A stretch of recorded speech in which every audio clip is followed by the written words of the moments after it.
Guys finally நீங்க நிறைய பேர் கேட்டதனால இன்னைக்கு கோயம்புத்தூர் குனிமுத்தூர் ஏரியால இருக்கக்கூடிய சிபிஎம் மோட்டார்ஸ் அதாவது ஓஎஸ்எம் ஷோரூம்க்கு வந்துட்டோம்.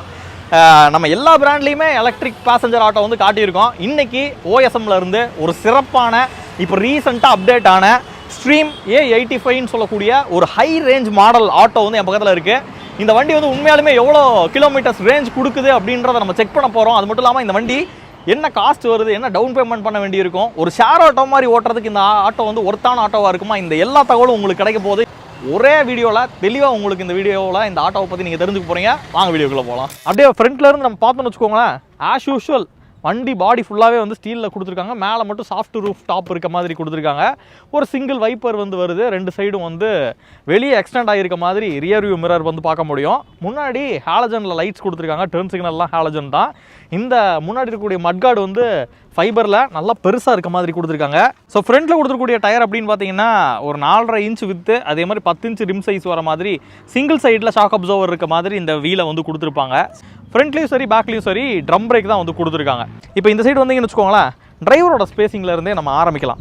கிட்டத்தட்ட ஒரு டிரைவர் வந்து சென்டரில் உட்காந்தாரு அப்படின்னா இந்த ரைட் சைடில் ஒருத்தர் லெஃப்ட் சைடில் ஒருத்தரை வந்து உட்கார வைக்க முடியும். அந்த மாதிரி ஒரு ஸ்பேசிங் வந்து ஃப்ரண்ட்டில் இருக்கக்கூடிய சீட்லேயே இருக்குது. இதுவே நம்ம காம்படிட்டரில் நிறையா பிராண்டில் வந்து நம்ம வீடியோ பண்ணியிருக்கோம்ல, ஸோ அதிலலாம் பார்த்தோம் அப்படின்னா இந்த இடமே வந்து கொஞ்சம் நெருக்கடியாக இருக்கும். அதே மாதிரி வண்டியில் பேட்டரியுமே வந்து இந்த சீட்டுக்கு கீழே வந்து கொடுத்துருப்பாங்க. அதனால் இப்படி நல்ல நெருக்கமாக முன்னாடி தள்ளி போகிற மாதிரி வந்து இருக்கும். பட் இதில் நல்ல ஒரு ஸ்பேஸ் வந்து கிடைக்கிது. கால் வைக்கிறதுக்கு லெக் ரூம் பாருங்கள் எந்த அளவுக்கு இருக்குது அப்படின்னு. அதே மாதிரி இப்போ நான் சென்டரில் உட்காந்துருக்கேன். உட்காந்தது போக இங்கிட்டு வந்து ஒரு ஆள் உட்கார வைக்க முடியும், இங்கிட்டு வந்து ஒரு ஆள் உட்கார வைக்க முடியும். ஸோ இப்போ இந்த ஸ்பேஸை வந்து நீங்கள் வீடியோவில் பார்த்தாலே தெரியும். அதே மாதிரி சாயறதுக்கும் பின்னாடி இருக்கக்கூடிய பேக் ரெஸ்ட்டும் நல்ல அகலமாக வந்து கொடுத்துருக்காங்க. இந்த வண்டி பார்த்தீங்க அப்படின்னா D+3 அப்படின்னு சொல்லக்கூடிய டிரைவர் ஒருத்தர், பின்னாடி வந்து ஒரு 3 பேர் உட்கார்றதுக்கான ஸ்பேசிங் கொண்ட ஒரு ஆட்டோ தான். பட் வந்து நம்ம கிராமப்புறத்துலலாம் ஒரு ஷேர் ஆட்டோ ஓடுதுன்னு வச்சுக்கோங்களேன், இந்த சீட்டை நல்லா பின்னாடி தள்ளி போட்டிருப்பாங்க. அதே மாதிரி இந்த ரோலை இங்கே வந்து ஒரு இடத்துல ஒரு 3 பேர் உட்கார வச்சுப்பாங்க. மேலே 3 பேர், இங்கே ஒரு 3 பேர், கிட்டத்தட்ட ஒரு 6 பேர்கிட்ட உட்கார வச்சு ஓட்டக்கூடிய ஒரு அளவுக்கு ஸ்பேஸ் இருக்கக்கூடிய ஒரு எக்ஸாக்ட் ஷேர் ஆட்டோ எப்படி இருக்குமோ அதே சைஸ் வந்து ஒரு ஸ்பேஸ் இதில் இருக்குது. ஸோ பின்னாடி வந்து ட்ரம் பிரேக் தான் வந்து கொடுத்துருக்காங்க. அதே சைஸில் வீல் சைஸ் வந்து கொடுத்துட்டாங்க. இங்கே வந்து சார்ஜிங் போர்ட் இருக்கிறது உங்களால் பார்க்க முடியும். இது ஆக்சுவலாக வந்து டிசி போர்ட்டுக்கான சார்ஜிங் போர்ட்டு. பெரும்பாலும் நிறைய காம்படிட்டர் ஆட்டோக்களில் ஃபாஸ்ட் சார்ஜிங் சப்போர்ட் வந்து கொடுக்கறது கிடையாது. பட் இதில் வந்து 45 நிமிஷம் வந்து போட்டிங்க அப்படின்ற பட்சத்தில் 150 கிலோமீட்டர் வந்து நம்மளால் ட்ராவல் பண்ணுறதுக்கான ரேஞ்ச் வந்து கிடைக்கும் அப்படின்றது ஒரு மேட்ரு. இந்த ஆட்டோக்கு பின்னாடி பார்த்திங்க அப்படின்னா நல்ல அகலமான ஒரு ஸ்பேசிங் இருக்கிறத பார்க்க முடியும். அதே மாதிரி இந்த டோரை வந்து நான் ஓப்பன் பண்ணுறேன். ஸோ ஓப்பன் பண்ணோம் அப்படின்னா இதில் கூட ஈவன் 3 பேரை வந்து உட்கார வைக்கணும் அப்படின்னாலும் உட்கார வச்சுக்க முடியும். இல்லை லக்கேஜ் வைக்கணும் அப்படின்னாலும் இந்த அளவுக்கு ஒரு ஸ்பேசிங் இருக்குது அப்படின்றத நீங்கள் பாருங்கள். ஸோ பின்னாடி வந்து டெயில் லைட்ஸு, அதே மாதிரி பிரேக் லைட் எல்லாமே எல்இடியில் கொடுத்துருக்கிறத பார்க்க முடியும். இங்கே வந்து ஒரு ரிஃப்ளெக்டர் வந்து கொடுத்துருக்காங்க. லித்தியம் ஃபெரோபாஸ்பேட் பேட்டரி இந்த இடத்துல தான் வந்து பேட்டரி வருது. ஒரு 15 kWh பேட்டரி வந்து கொடுத்துருக்காங்க. மற்ற ஆட்டோக்கள்லாம் பார்க்கும்போது அதிகபட்சமாக ஒரு 12.2 kWh 13 kWh இந்த மாதிரி கூட நம்ம பார்த்துருக்கோம். பட் இதில் வந்து பேட்டரியோட சைஸ் வந்து ரொம்பவே பெருசு. கிட்டத்தட்ட ஒரு 15 kWh பேட்டரி வந்து இதில் கொடுத்துருக்காங்க. இதை வந்து நம்ம சார்ஜ் பண்ணுறதுக்கு அதிகபட்சமாக எடுத்துக்கக்கூடிய டைம் அப்படின்றது ஒரு 4 மணி நேரம் நீங்கள் சார்ஜ் போட்டிங்க அப்படின்னா 100% வந்து ஃபில் பண்ணிக்க முடியும். ஸோ இந்த பேட்டரி கீழே பார்த்தீங்க அப்படின்னா இங்கே தான் வந்து வண்டியை மூவ் பண்ணுறதுக்கான மோட்டார் கொடுத்துருக்காங்க, பர்மனன்ட் மேக்னட் சிங்க்ரனஸ் மோட்டர். இது வந்து அதிகபட்சமாக ஒரு 10 kW பவரையும், அதே மாதிரி அதிகபட்ச டார்க் வண்டி மூவ்மெண்ட்டில் இருக்கும்போது ப்ரொடியூஸ் பண்ணக்கூடிய டார்க் அப்படின்றது 430 நியூட்டன் மீட்டர் டார்க்கை வந்து ப்ரொடியூஸ் பண்ணும் அப்படின்ற மாதிரி சொல்கிறாங்க. ஸோ இங்கே தெரியுது பார்த்தீங்களா, அந்த பிஎம்எஸ் மோட்டருக்கு இந்த சைடு வந்து ஒரு கேசிங் மாதிரி இருக்குல்ல, அதுதான் வந்து கியர் பாக்ஸ். அட்டாச்சாக வந்து மோட்டார் கூட சேர்ந்து கியர் பாக்ஸும் இதில் கொடுத்துருக்காங்க. அந்த கியர் பாக்ஸில் இருந்து ஒரு ஷாஃப்ட் வெளியே வருது பார்த்தீங்களா, அதுலேருந்து கப்ளிங் போட்டு எடுத்து 2 சைடு டயர்ஸையும் கனெக்ட் பண்ணியிருக்காங்க. அந்த ஷாஃப்ட்டில் கம்ப்ளீட்டாக சேர் தெரிக்கக்கூடாது அப்படின்றதுக்காக மட்கார்டு மாதிரி வந்து கவர் பண்ணிட்டாங்க பார்த்தீங்களா. அதே மாதிரி 2 சைடும் வந்து 2 டயர்ஸ்லையும் ட்ரம் பிரேக் தான் வருது அப்படின்றதையும் பார்க்க முடியுது இங்கேருந்து பார்த்தோம் அப்படின்னா. இந்த சஸ்பென்ஷன் அப்படின்றதும் ஒரு ஷாக் அப்சர்வர் வந்து கனெக்ட் ஆகிருக்கு. அது போக சென்டரில் வந்து அந்த ரப்பர் டேம்பர் வந்து இதில் கொடுத்துருக்காங்க. ஸோ அதனால் கொஞ்சம் குஷனிங் எஃபெக்ட் வந்து இருக்கிற மாதிரி இருக்கும். ஸோ எல்லாம் எப்படி இருக்குது அப்படின்றத நான் ஓட்ட உங்களுக்கு எக்ஸ்பீரியன்ஸ் பண்ணி சொல்கிறேன். இப்போ இன்கேஸ் வந்து இங்கே லக்கேஜ் மட்டும் தான் நீங்கள் எடுத்துகிட்டு போகிறீங்க, நிறையா லக்கேஜ் எடுத்துகிட்டு போகிறீங்க அப்படின்னா இந்த சீட்டை வந்து உங்களால் மடிச்சிக்கவும் முடியும். ஸோ சீட்டை வந்து இப்படி மடிச்சுக்கிட்டோம் அப்படின்னா இன்னும் கூட நமக்கு வந்து ஸ்பேஸ் வேணும் அப்படின்னாலும் ஸ்பேஸை வந்து உருவாக்க முடியும். இப்போ வண்டிக்கு சைடில் வந்தீங்கன்னா இந்த இடத்துல வந்து ஒரு சார்ஜிங் போர்ட் வந்து உங்களால் பார்க்க முடியும். இது வந்து ஆஸ் யூஷுவல் உங்கள் வீட்டில் வந்து சார்ஜ் போடுறதுக்கு இந்த போர்ட்டை தான் வந்து நீங்கள் யூஸ் பண்ணுவீங்க. ஒரு 15 ஆம்ஸ் ப்ளக் சாக்கெட்டில் வந்து இதில் இருக்கக்கூடிய ப்ளக்கை வந்து போட்டு நம்ம சார்ஜ் போடுற மாதிரி இருக்கும். இதில் போடும்போது ஒரு 4 மணி நேரம் நீங்கள் கண்டினியூஸாக வந்து சார்ஜ் போட்டிங்க அப்படின்னா 100% சார்ஜ் அப்படின்றது ஆகிடும். இப்போ வந்து பேசஞ்சர் கம்ஃபர்ட் எப்படி இருக்குது அப்படின்றத நம்ம பார்க்கலாம். உள்ளே ஏறுறதுக்கு கன்வீனியண்ட்டாக ஏற முடியுது. அந்தளவுக்கு வந்து ஒரு அகலமான ஒரு ஸ்பேசிங் வந்து இதில் இருக்குது. அதே மாதிரி கம்பி வந்து இந்த இடத்துல பிடிக்கிறதுக்கு ஒரு ஹோல்டுக்கு ஒரு கம்பி இருக்குது, இந்த சைடு ஒரு கம்பி இருக்குது. நம்ம ஏறிக்கலாம். உள்ளே ஏறி உட்காந்தோம் அப்படின்னா இப்போ நான் ஒரு ஓரத்தில் வந்து என்னால் எவ்வளோ முடியுமோ அவ்வளோ ஓரத்தில் வந்து நான் உட்காந்துட்டேன். இப்போ இந்த இடத்துல வந்து இன்னும் எவ்வளோ ஸ்பேஸ் இருக்குது அப்படின்றத பாருங்கள். தாராளமாக வந்து ஒரு 3 பேர், இன்னும் இந்த சைடு வந்து ஒரு 3 பேர் வந்து உட்கார முடியும். ஒரு 4 பேர் கொஞ்சம் வெயிட் வந்து கம்மியாக இருக்காங்க அப்படிங்கும்போது 4 பேர் கம்ஃபர்டபுளாக வந்து உட்காந்துக்கலாம். ரொம்ப சவுட்டாக இருக்கக்கூடிய ஒரு ஆட்களை வந்து நீங்கள் ஏற்றுறீங்க அப்படின்னாலும் 3 பேர் வந்து ரொம்பவே கம்ஃபர்டபுளாக வந்து ஏற்றிக்க முடியும். ஸோ அது போக பார்த்தீங்கன்னா இங்கே இருக்கக்கூடிய லெக் ரூம், இப்போ நான் காலை இந்த இடத்துல வச்சுருக்கேன். இந்த இடத்துல வந்து எவ்வளோ ஒரு ஸ்பேசிங் வந்து இருக்குது அப்படின்றத பாருங்கள். நல்ல ஒரு ஸ்பேசிங் வந்து இதில் இருக்குது. லக்கேஜஸ் இங்கே வைக்கலாம், இல்லை சீட்டுக்கு பின்னாடி வைக்கணும் அப்படின்னாலும் சீட்டுக்கு பின்னாடி வந்து வச்சுக்க முடியும். நல்ல ஒரு ஸ்பேசிங் இருக்குது. அது போக ஹெட்ரூம் அப்படின்றதும் நல்ல ஒரு ஹெட்ரூம் இருக்குது. பிடிக்கிறதுக்கு அப்படின்னு பார்த்தீங்க அப்படின்னா நார்மலாக இந்த இடத்துல வந்து இப்படி பிடிச்சிக்கலாம். இந்த கம்பியவே வந்து ஹோல்டராக யூஸ் பண்ணிக்கலாம். அந்த மாதிரி வந்து ஒரு ஸ்பேசிங் இதில் இருக்கத்தான் செய்யுது. சரி வாங்க முன்னாடி போய் பார்ப்போம் முன்னாடி எப்படி இருக்குன்னு. இப்போ உள்ளே ஏறதுக்கு முன்னாடி பார்த்தீங்க அப்படின்னா இந்த சீட்டுக்கு கீழே வந்து ஸ்டெப்னி வீல் வந்து கொடுத்துட்டாங்க. சேம் சைஸ் ஸ்டெப்னி வீல் அப்படின்றது வருது. அது போக இந்த சைடு வந்து ஒரு ஆக்சிலரி பேட்டரி இருக்குது, ஒரு சின்ன பேட்டரி. இங்கே இருக்கக்கூடிய ஆக்சிலரி பேட்டரி அப்படின்றது பெரிய பேட்டரியோட பேட்டரி மேனேஜ்மெண்ட் சிஸ்டத்தை பார்த்துக்கிறது, அது போக முன்னாடி இருக்கக்கூடிய ஹெட்லைட்ஸுக்கு பவர் பண்ணுறது, அதே மாதிரி முன்னாடி இன்ஸ்ட்ருமெண்டல் கிளஸ்டரை பவர் பண்ணுறது, அதுக்கெல்லாம் வந்து இந்த ஆக்சிலரி பேட்டரி அப்படின்றது உதவிகரமாக இருக்குது. இப்போ டிரைவர் சீட் அப்படின்றதும் ரொம்பவே கன்வீனியண்ட்டான ஒரு சீட்டாக தான் இதில் இருக்குது. நல்ல ஒரு ஸ்பேஸ் இருக்குது. கால் வைக்கிறதுக்கு லெக் ரூம் அப்படின்றது நல்ல கம்ஃபர்டபுளாக இருக்குது. ஃப்ரீயாக உட்கார முடியுது. என்னோட காலோட பொசிஷன் பார்த்தீங்க அப்படின்னாலே தெரியும் எந்த அளவுக்கு ஒரு ஸ்பேசிங் இருக்குது அப்படின்றது. அது போக பார்த்தீங்கன்னா இந்த சைடு ஒரு ஆள், இந்த சைடு வந்து ஒரு ஆள் வந்து உட்கார வச்சுக்க முடியும். எக்ஸாக்டாக ஒரு வேளை இது வந்து ஒரு ஷேர் ஆட்டோவை யூஸ் பண்ணால் எப்படி இருக்கணுமோ அந்த மாதிரி பிளான் பண்ணியிருக்காங்க அப்படின்னு தான் சொல்லணும். அதுக்கப்புறம் பார்த்தீங்கன்னா இது வந்து ஒரு ஸ்டீரிங் வீல் வந்து ஸ்டீரிங் கொடுத்துருக்காங்க, ஸ்டீரிங் பாரு. அதில் இங்கே வந்து உங்களுக்கு ஹெட்லைட் கண்ட்ரோல்ஸ் இருக்குது, இண்டிகேட்டர்ஸோட கண்ட்ரோல் இருக்குது, ஹாரனுக்குள்ள கண்ட்ரோல் வந்து கொடுத்துருக்காங்க. OSM அப்படின்ற பேர் இந்த இடத்துல போட்டிருக்கு. இது வந்து ஒரு இன்ஸ்ட்ருமெண்டல் கிளஸ்டரு. இப்போ கீயை வந்து ஆன் பண்ணுறதுக்கு கீ ஸ்லாட்டு இந்த இடத்துல வந்து கீழே வந்து இந்த இடத்துல கொடுத்துருக்காங்க. இதை வந்து ஆன் பண்ணோம் அப்படின்ற பட்சத்தில் இதுதான் வந்து உங்களுக்கு இன்ஸ்ட்ருமெண்டல் கிளஸ்டர். ஸோ இது வந்து டிஸ்டன்ஸ் டு எம்டி, நம்ம ஓட்டுற ஸ்டைலுக்கு தகுந்த மாதிரி இன்னும் எவ்வளோ கிலோமீட்டர் வந்து போகும் அப்படின்றது இந்த இடத்துல வந்து காட்டும். அது போக பார்த்தீங்க அப்படின்னா எவ்வளோ கிலோமீட்டர் ஓடி இருக்குது அப்படின்ற ஓடோமீட்டரோட ரீடிங் இந்த இடத்துல காட்டுது. இங்கே வந்து எவ்வளோ % சார்ஜ் இருக்குது அப்படின்றது காட்டுது. நியூட்ரலில் இருக்கா அப்படின்றது இந்த இடத்துல வந்து காட்டுது. இந்த மாதிரி விஷயங்கள்லாம் இதில் காட்டுது. அது போக இந்த டேஷ்போர்ட்லேயே சைடில் பார்த்தீங்கன்னா வைப்பர் கண்ட்ரோல் வந்து இந்த இடத்துல வந்து கொடுத்துருக்காங்க. அது போக இங்கே வந்து லைட்டுக்கான கண்ட்ரோல் இருக்குது, ஹசார்ட் லைட்டுக்கான கண்ட்ரோல் வந்து இதில் கொடுத்துருக்காங்க. அதே மாதிரி லெஃப்ட் சைடில் தான் உங்களுக்கு இந்த இடத்துல தான் வந்து கியரிங்கான நாப் இருக்குது. இது வந்து ரிவர்ஸு, இது நியூட்ரலு, இது ஃபார்வேர்டு, அதே மாதிரி இது வந்து பூஸ்ட் மோடு அப்படின்னு சொல்லிட்டு ஒரு மோடு. இந்த ஃபார்வேர்டும் பூஸ்ட்டும் பார்த்திங்க அப்படின்னா கிட்டத்தட்ட அதிகபட்சமாக ஒரு 44-45 km/h தான் இந்த வண்டியோட மேக்ஸிமம் ஸ்பீடாகவே இருக்குது. ரெண்டுமே அதில் தான் வந்து போகுது. ஆனால் ஃபார்வேர்டு மோடில் கொஞ்சம் டார்க் கம்மியாகவும், அதே மாதிரி பூஸ்ட் மோடில் நல்ல ஒரு டார்க் கிடைக்கிற மாதிரி நமக்கு ஒரு ஃபீலிங் இருக்குது. நல்ல ஒரு ஸ்லோப்பில் தான் ஏற்றுறோம் அப்படிங்கும்போது பூஸ்ட் மோடில் போட்டு ஏற்றணும் அப்படின்னா வண்டி தணராமல் ஏறதை ஃபீல் பண்ண முடியுது. ஸோ அது போக பார்த்தீங்க அப்படின்னா இந்த சைடு கீ ஸ்லாட் வந்து கொடுத்துருக்காங்க. ஒரு 5V 2 amps USB போர்ட் வந்து இந்த இடத்துல இருக்கிறத பார்க்க முடியும். உங்கள் ஃபோனை வந்து இந்த மாதிரி சார்ஜ் போட்டுக்கலாம். அது போக இந்த சைடு வந்து ஒரு எமர்ஜென்சி சுவிட்ச் வந்து கொடுத்துருக்காங்க. ஏதாச்சும் ஒரு டைமில் வந்து உங்களுக்கு எமர்ஜென்சியாக ஸ்டாப் பண்ணணும், வண்டியில் இருக்கக்கூடிய எல்லா லைன்ஸையும் கட் ஆஃப் பண்ணணும் அப்படின்னா இதை ஜஸ்ட்டு நீங்கள் ப்ரெஸ் பண்ணி விட்டுட்டீங்க அப்படின்னா கம்ப்ளீட்டாக வண்டிக்கு தேவையான எல்லா சப்ளையும் கட் ஆஃப் ஆகிடும். இன்கேஸ் வந்து மறுபடியும் சப்ளை கொடுக்கணும் அப்படின்னா இதை வந்து இப்படி திருப்பினீங்கன்னா போதும். இப்படி திருப்பி விட்டுட்டீங்க அப்படின்னா சப்ளை வந்து வர ஆரம்பிச்சிடும். அதே மாதிரி டேஷ்போர்டில் இந்த சைடு பார்த்தீங்கன்னா ஒரு லாக்கபிள் க்ளவ் பாக்ஸ் வந்து கொடுத்துருக்காங்க. ஏதாச்சும் டாக்குமெண்ட்ஸ் வைக்கணும் அப்படின்னா இதில் வந்து போட்டு நீங்கள் லாக் பண்ணி வந்து வச்சுக்க முடியும். டேஷ்போர்டில் ரைட் சைடில் பார்த்தீங்க அப்படின்னா ஒரு எல்இடியில் லைட் வந்து கொடுத்துருக்காங்க.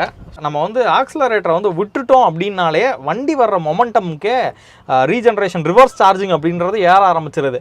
அப்படி ஏறும்போதும் நமக்கு வந்து எக்ஸ்ட்ராவாக 1 பாயிண்ட்டோ 2 பாயிண்ட்டோ வந்து % சார்ஜ் ஏறிட்டு நமக்கு அதுவும் வந்து ரேஞ்சாக கன்வெர்ட் ஆகிறதுக்கு அதிகபட்ச வாய்ப்பு இருக்குது. ஸோ அதே மாதிரி இந்த டேஷ்போர்டுக்கு கீழே பார்த்தீங்கன்னா இது வைப்பருக்கான மோட்டர் வந்து இந்த இடத்துல கொடுத்துருக்காங்க. அது போக இங்கே வந்து ஹேண்ட் பிரேக் இருக்குது, அது உங்களால் பார்க்க முடியும். அதே மாதிரி இது வந்து நார்மலான உங்களுக்கு பெடல் பிரேக்கு. ஸோ இந்த பெடல் பிரேக்கான லிக்விட் ஃப்ளூயிடு பார்த்தீங்கன்னா பிரேக் ஃப்ளூயிடு இந்த டிரைவர் சீட்டுக்கு கீழே இருக்க மாதிரி கொடுத்துருப்பாங்க. ஸோ அதோட ரிசர்வாயரும் அந்த இடத்துல பார்க்க முடியும்.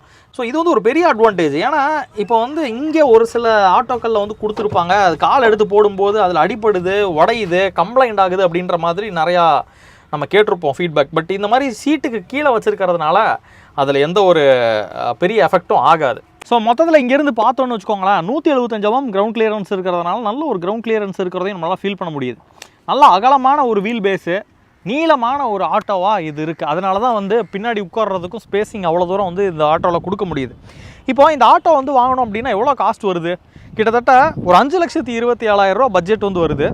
அதில் நமக்கு வந்து மானியம், கவர்மெண்ட்டோட மானியம் எல்லாமே போனது போக இதோட பட்ஜெட் அப்படின்றது ஒரு 5,07,000 ரூபாய் வந்து ஆன் ரோட் காஸ்ட்டாக வந்து இருக்குது, கோயம்புத்தூரோட ஆன் ரோட் காஸ்ட்டு.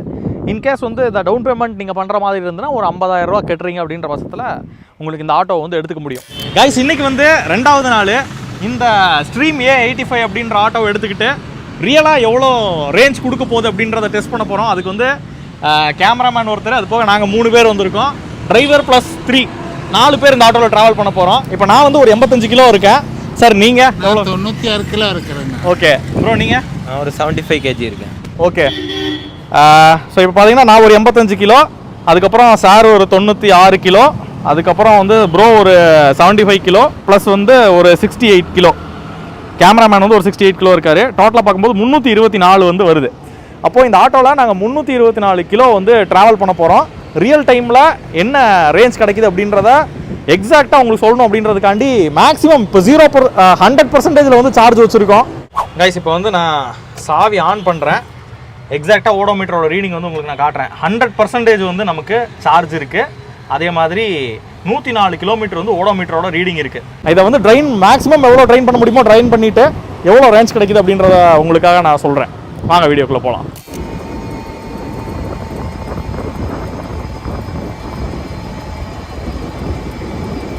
கைஸ், இப்போ கரெக்டாக வந்து நம்ம அவினாசி பக்கத்துலேயே வந்துட்டோம். அவினாசியே வந்துட்டோம் ஆல்மோஸ்ட்டு. நம்ம எடுத்த இடத்துல இருந்து 60 கிலோமீட்டர் வந்து இப்போ வரைக்கும் ட்ராவல் பண்ணியிருக்கோம். சரியாக மணி பார்த்திங்க அப்படின்னா இப்போவே ஒரு 1:50 ஆகி போச்சு. பட் நம்ம இந்த ட்ரிப்பை முடிக்கும்போது எப்படி ஈவினிங் ஆயிரும்னு நினைக்கிறேன். கொஞ்சம் இருட்டவே ஆரம்பிச்சிடும். அந்தளவுக்கு ஒரு பெரிய லாங் ட்ரிப்பு தான் இது. பட் இப்போ பார்த்திங்க அப்படின்னா ஓடோமீட்டரோட ரீடிங்கு கரெக்டாக 60 கிலோமீட்டர் ஓடினதுக்கப்புறம் 164 இருக்குது. இன்னும் 73% சார்ஜ் இருக்குது. இன்னும் ஓட்டி பார்ப்போம். ரீஜன்லாம் அதிகமாக போட்டுட்டு ஓட்டி பார்ப்போம். ஸோ அதுக்கு முன்னாடி இன்னொரு முக்கியமான ஒரு பர்சன் சாரை வந்து உங்களுக்கு நான் இன்ட்ரடியூஸ் பண்ணணும். சார், உங்களோட பேர் சொல்லுங்கள். என் பேர் டேவிட்டுங்க. ஓகேங்க சார். சார், இப்போ நிறையா இவி ஆட்டோ பிராண்ட்ஸ் இருக்குது. பர்டிகுலராக நீங்கள் ஓஎஸ்எம் சூஸ் பண்ணதுக்கான காரணம் என்னன்னு தெரிஞ்சுக்கலாமா? பரவாயில்லைங்க, இது நல்ல கேள்வி. இது வந்து கொஞ்சம் ரேஞ்சு கொஞ்சம் ஜாஸ்தியாக போகுது. வண்டி பெரிய சைஸாக இருக்குது. எல்லாம் நம்பிக்கையான வண்டியாக இருக்கிறதுனால இந்த வண்டி சூஸ் பண்ணோம். ஓகே. அதாவது மக்கள்கிட்ட ஓஎஸ்எம்மோட வரவேற்பு எப்படி இருக்குது? பரவாயில்லைங்க, நல்லா இருக்குது. ஓகே. ஆமாம், வர்றவங்க எல்லாம் ஓட்டி பார்க்குறாங்க. எல்லாம் ஸ்கூல் ட்ரிப்புக்கு பெரிய தூரமாக போகிறவங்களுக்கு நல்ல ஸ்மூத்தாக போகுதுன்னு எல்லாம் சொல்கிறாங்க. சவுண்ட் இல்லாமல் இருக்குதுன்னு சொல்கிறாங்க. ஓகே. பரவாயில்ல, நல்ல அபிப்பிராயங்கள் நிறையா சொல்கிறதுனால தான் அது கரெக்டாக இதை பிடிச்சி நின்றுட்டுருக்குறோம். ஓகே சார், சூப்பருங்க சார். ஆக்சுவலாக டேவிட் சார் தான் வந்து நம்ம சிபிஎம் மோட்டார்ஸ், கோயம்புத்தூர் குனியமுத்தூர் ஏரியாவில் இருக்கக்கூடிய சிபிஎம் மோட்டார்ஸோட எம்டி. ஸோ நாங்கள் எல்லோரும் சேர்ந்து தான் மைலேஜ் ட்ரைலே பண்ண வந்திருக்கோம். ஸோ தொடர்ந்து வந்து பயணம் பண்ணுவோம். இப்போ வந்து விமல் ப்ரோ வந்து வண்டி எடுக்க போகிறாங்க. நான் வந்து 60 கிலோமீட்டர் ஓட்டிட்டேன்.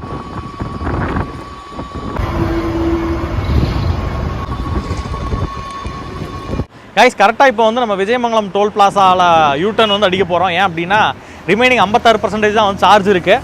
நம்ம வந்த இடத்துக்கு வந்து திரும்ப போய் சேரணும். அதனால் இந்த இடத்துல நம்ம யூட்டர்ன் வந்து போட்டுக்கிறோம். இது வரைக்கும் பார்த்திங்க அப்படின்னா கிட்டத்தட்ட ஒரு 100 கிலோமீட்டர் வந்து வந்துட்டோம்.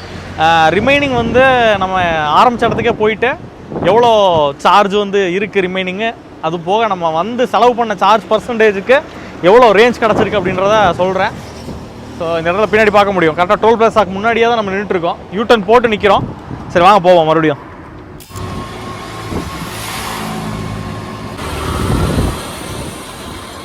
கைஸ் இப்போ வந்து செங்கம்பள்ளி டோல் பிளாசா வந்துட்டோம். இது தாண்டினோன்னா அப்படி நீலாம்பூர். இங்கேருந்து நம்ம ஸ்ட்ரைட்டாக டேரெக்டாக வந்து நம்ம குனியமுத்தூர் அந்த ரோட்டுக்கு போகாமல் காந்திபுரம் ராமநாதபுரம் அந்த வழியாக போகாமல் மரக்கடை போய் மரக்கடையிலேருந்து அப்படி குனியமுத்தூர் வந்து டச் பண்ண போகிறோம். மரப்பாலம் கரெக்டு. மரப்பாலம் போய் அங்கேருந்து டச் பண்ண போகிறோம். 248 ஓடோமீட்டரோட ரீடிங்கு, சார்ஜ் 31% இருக்குது. இன்னும் எவ்வளோ தூரம் வந்து இதிலேருந்து ரேஞ்சை வந்து எக்ஸ்ட்ராக்ட் பண்ண முடியும் அப்படின்றத ட்ரை பண்ண போகிறோம். சரி வாங்க கண்டினியூ பண்ணுவோம்.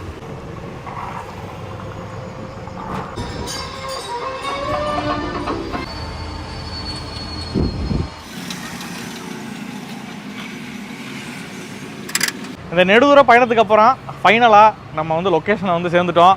ஷோரூம்க்கே வந்தாச்சு, ஆரம்பித்த இடத்துக்கே வந்துட்டோம். இப்போ ரேஞ்ச் வந்து என்ன கிடச்சிருக்கு அப்படின்றத தான் கால்குலேட் பண்ண போகிறோம். வாங்க. நம்ம வண்டி எடுக்கும்போது 104 கிலோமீட்டரில் ஓடோமீட்டரோட ரீடிங் ஸ்டார்ட் பண்ணோம். உங்களுக்கு ஞாபகம் இருக்குன்னு நினைக்கிறேன்.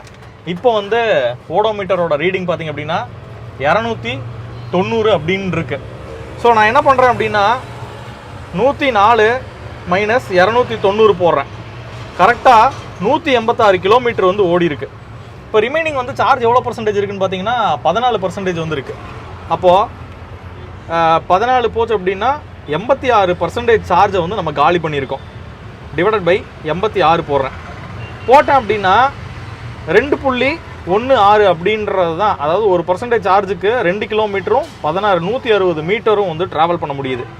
இன்ட்டு 100 வந்து போட்டோம் அப்படின்னா நமக்கு கிடைக்கக்கூடிய ரேஞ்ச் அப்படின்றது 216.27 அப்படின்றது கிடைக்குது. ஆட்டோவில் ஸ்ட்ரீம் A85 ஒரு மாடல் இருக்குது. அதே மாதிரி ஸ்ட்ரீம் சிட்டின்னு சொல்லிட்டு இன்னொரு மாடல் இருக்குது. இந்த ரெண்டு மாடலுமே வந்து ரேஞ்சை வச்சு கன்ஃபியூஸ் வந்து ஆகிக்கிறோம். நிறைய பேர் வந்து கன்ஃபியூஸ் ஆகிக்கிறோம். இந்த ஸ்ட்ரீம் A85 அப்படின்ற இந்த மாடல் பார்த்திங்க அப்படின்னா ஒரு 250 கிலோமீட்டர்ஸ் கிட்ட வந்து கம்பெனி சைடில் வந்து சொல்கிறாங்க. பட் நமக்கு ரியலாக கிடச்சிருக்கிறது பார்த்திங்க அப்படின்னா ஒரு 216 ப்ளஸில் வந்து வந்திருக்கு. இப்போ ஷோரூம்குள்ளே இன்னொரு வண்டி இருக்குது. அது வந்து ஸ்ட்ரீம் சிட்டி அப்படின்னு சொல்லுவோம். அந்த வண்டி வந்து 300 கிலோமீட்டர் ரேஞ்ச் கிடைக்கக்கூடிய ஒரு வண்டி. ஆனால் அது வந்து இந்த காம்பேக்ட் சைஸில் இருக்கும். இது வந்து ஷேர் ஆட்டோ சைஸுக்கு பெருசாக இருக்கும். அது காம்பேக்ட் சைஸில் இருக்கும். அது 300 கிலோமீட்டர் ரேஞ்ச் வந்து சொல்கிறாங்க. அதுதான் இருக்கிறதுலே ரேஞ்ச் அதிகமான ஒரு வண்டியை வந்து கிளைம் பண்ணுறாங்க. அட்லீஸ்ட் ஒரு 280 ஆச்சும் கிடைக்குது அப்படின்ற மாதிரி கஸ்டமர்ஸோட ஃபீட்பேக் இருக்குது அப்படின்னு சொல்கிறாங்க. நீங்கள் விருப்பப்பட்டீங்க அப்படின்னா அந்த வண்டிக்கும் ஒரு நாள் வந்து நம்ம டெஸ்ட் ட்ரைவ் வந்து பண்ணுவோம். அந்த வண்டியை பற்றின டீட்டெயில்ஸும் உங்களுக்காக நான் கொண்டு வரேன். இந்த வீடியோ வந்து உங்களுக்கு பயனுள்ளதாக இருந்திருக்கும்னு நினைக்கிறேன். இதே மாதிரி இன்னொரு அருமையான வீடியோவில் இன்னொரு அருமையான வண்டியோட உங்களை நான் சந்திக்கிறேன். அது வரைக்கும் உங்கள்கிட்ட இருந்து டாடா போய் சொல்கிறது உங்கள் சிதம்பரம் செல்வன்.